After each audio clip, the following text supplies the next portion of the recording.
कहा जाता है बेटी लक्ष्मी होती है, शक्ति का रूप होती है और घर में उसके साथ खुशियां आती है। बेटी जब घर में आती है 3 चीज लेकर आती है।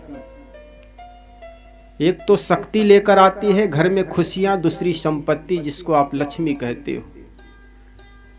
आपने कभी ख्याल किया है बेटी जब तक घर में रहती है, शादी ना हो जाए, पिता के पास कहां से पैसा आता है कुछ पता नहीं चलता, लेकिन घर पैसे से लबरेज होता है, भले पिता उधारी से लाता हो।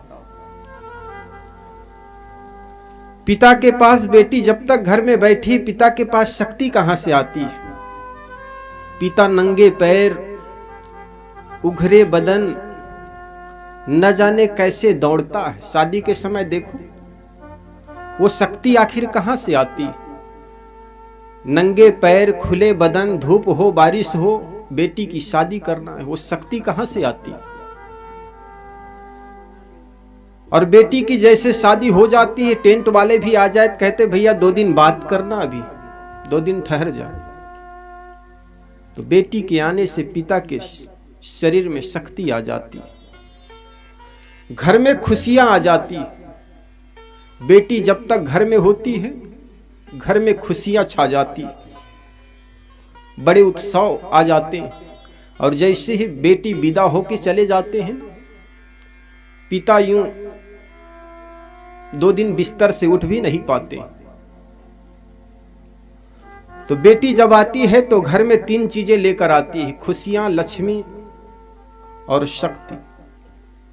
तो आपके घर में बड़े सुंदर सुपुत्री का जन्म हुआ। मैं जिस धरती पर जन्मा हूं, इसी धरती पर जन्मा हूं, लेकिन जिस क्षेत्र में रहता हूं राजस्थान, वहां पर बेटी जब जन्म लेगे तो कोई उत्सव नहीं मनाए जाते जैसे यहां पर मनाते हो। हमारे एक भाई साहब अच्छे डॉक्टर हैं, उनकी एक ही लड़की हुई, उनका नाम मेघराज था। मैंने कहा मेघराज राम जी, बेटी का नामकरण हुआ तो कुछ मुझे बुलाए नहीं, संदेश भी नहीं भेजे। कहे साहब जी लड़की के लिए क्या करना, लड़का होता तो कुछ करते।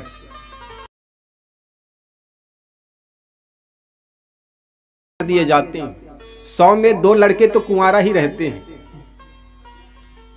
100 में 2 लड़के तो कुंवारा ही मर रहे हैं, लड़कियों की संख्या घट गई।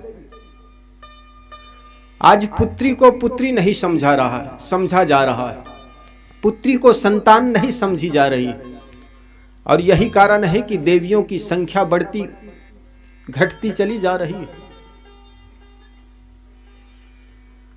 प्राकृतिक के द्वारा जो दिए गए व्यवस्था में हम विघ्न जब डालते हैं तो हमारे जीवन में बड़ी विडंबनाएं खड़ी हो जाती है, हमारे जीवन में संकट छा जाते हैं।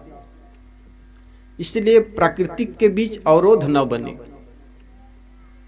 ये तो प्राकृतिक की देन है, किसी को पुत्र के रूप में मिलते हैं और किसी की पुत्री के रूप में मिलते हैं। और हकीकत तो यह है जो आते हैं वो भी लेन देन, अदले बदले की जगह। हमारे कुछ विचारक कहते हैं जो कोई पुत्र के रूप में आते हैं, पुत्री के रूप में आते हैं, वो भी लेन देन, देनदार और शत्रु और उदासीन। हमारे शत्रु भी हमारे घर में पुत्र बन के आ जाते हैं,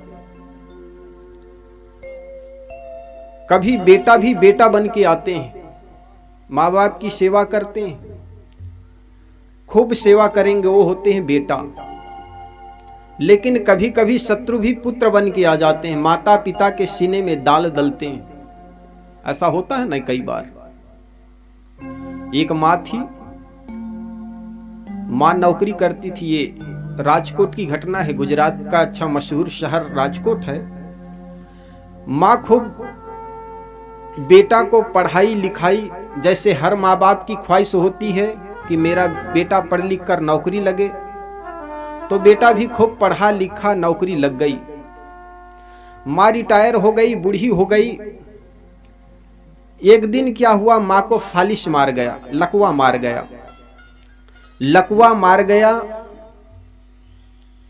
तो माँ बिस्तर में लेट गई, शरीर से कुछ करता नहीं बना। जब शरीर से कुछ करता नहीं बना तो लड़का सेवा करता,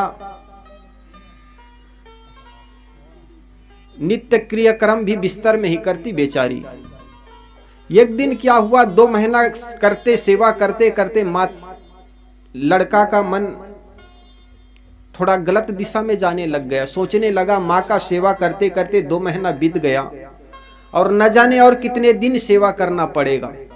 बेटा को लगने लगा अब थक चुका हूं। तो ठंडी का दिन था, माँ सोई हुई थी बिस्तर में। एक दिन गोदे में उठाता है, माँ बड़ी खुश हुई, देखो मेरा बेटा कितना मुझे प्यार करता है, मुझे आज गोदी में उठा रहा है। गोदी में उठा करके बेटा माँ को सीढ़ी की ओर ले जाने लगा। माँ सोची देखो मेरा बेटा कितना प्यार कर रहा है, मुझे धूप दिखाने के लिए छत पर ले जा रहा है। और माँ को गोदी में उठाकर जब छत पर ले गया तो माँ कुछ सोचती उसके पहले, माँ को धूप दिखा रहा है और माँ कुछ सोचती उसके पहले बेटा ने 3 मंजिले बिल्डिंग के नीचे अपनी माँ को फेंक देता है। सीसी कैमरा फुटेज से पता चला, लोगों ने तो 3 दिन तक यही सोचता रहा कि माँ गिर गई होगी, लेकिन सीसी कैमरा और फुटेज से पता चला कि माँ गिरी नहीं थी, बल्कि उनके डॉक्टर बेटा था वो गिरा दिया था, फेंक दिया था। डॉक्टर बेटा को पुलिस वालों ने पूछा, अरे तूने क्या किया? उस बेटा ने कहा 2 महीने तक डॉक्टर साहब मेरी माँ को फालिश मार गया है और ये बिस्तर में लेटी रही। मैं 2 महीने तक सेवा करते करते मैं थक चुका था और इससे छुटकारा पाने के लिए मैंने अपनी माँ को मार डाला।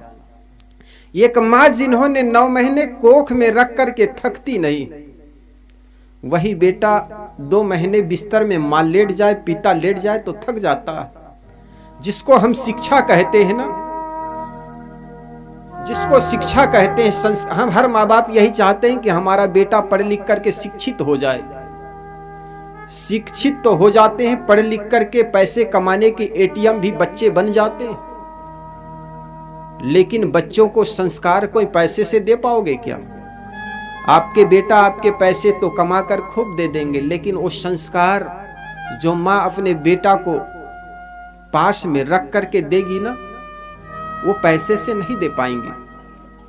इसलिए अपने बेटे को, अपने बेटियों को, अपने निकट के लोगों को भले शिक्षा न दे पाओ, लेकिन संस्कार जरूर देना।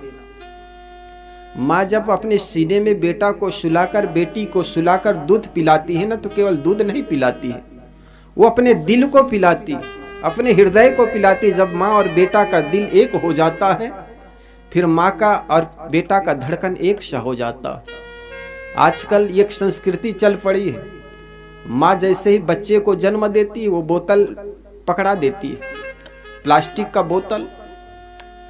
अब बेटा वही बेटा धीरे धीरे प्लास्टिक के बोतल पीते पीते वो शराब का बोतल पीने लग जाए तो कोई बड़ी बात नहीं। थोड़ा और बड़ा हुआ, वो इंग्लिश स्कूल मीडियम में भेज देते हैं, हॉस्टल में। अब जब वही लड़का 21-22 वर्ष बाद हॉस्टल से लौट करके आएंगे, तो 25 वर्ष बाद जब वही बेटा माँ को किसी वृद्धाश्रम में डाल दे तो कोई आश्चर्य नहीं है।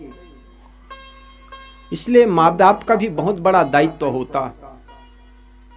माँ जो खाती है, माँ जो पीती है, उठती है, बैठती है, उनका संस्कार बच्चों पर पड़ता है। और ये माँ जब गाली देती है ना अपने जब दादा या दादी गाली देती हैं तो एक गाली दी जाती है, इधर आप लोग सुने होंगे कई बार। उस गाली में बड़ा रहस्य छुपा हुआ। माँ जो खाती है उससे बच्चे का निर्माण होता है, माँ जो पीती है उससे बच्चे का निर्माण होता है। और यही कारण है कि जब पोता या पोती ज्यादा उछल कूद करने लग जाता है या दादी को बहुत परेशान जब कर देता है बच्चा, तो दादी कहती तोरदाई का खा कर भी आए हैं, ये शब्द कहते हैं ना। तो वो माँ भी जानती है, वो दादी भी जानती है, ये शब्द बड़े रहस्य छुपा हुआ है। जो आप खाते हैं वही आपके बच्चे पर बनता है। तो कहने का मतलब हमारे खान पान से हमारे बच्चे का निर्माण होते हैं। इसलिए माँ बाप को चाहिए कि ऐसे गलत चीज ना खाए जिससे गलत संस्कार पड़े। जिस बच्चे को माँ एक जन्म देती है, अगर जरा सोचो वो माँ मांसाहार करे या और किसी व्यसन का प्रयोग करे तो क्या वो माँ के गर्भ से जन्मने वाला बच्चा राम होगा, कृष्ण होगा, कि रावण कुमार बनेगा? हर माँ बाप चाहते हैं कि हमारा बेटा श्रवण कुमार बने। तो श्रवण कुमार को जन्म देने के लिए ऐसी माँ और ऐसे पिता की जरूरत है। महाराज राम जैसे पुत्र को जन्म देने के लिए माँ कौशल्या और पिता दशरथ जैसे पुत्र चाहिए। तो हम चाहते हैं तो हमारे बेटा श्रवण कुमार हो, लेकिन खान पान जब खराब होगा तो रावण कुमार जन्म ले ले तो कौन सी बड़ी बात है। इसलिए व्यक्ति का खान पान शुद्ध हो, आहार विहार शुद्ध हो, और संगत का प्रभाव पड़ता है। आदमी जैसा संग करता है उनके जीवन में वैसा ही रंग चढ़ जाता है। कपड़े को जैसा रंग मिले, मानव को जैसा संग मिले। कपड़े को जैसा मानव को जैसा रंग मिले, वह उसी रंग में रंगता है जीवन का कन कन खिलता है। वह उसी रंगता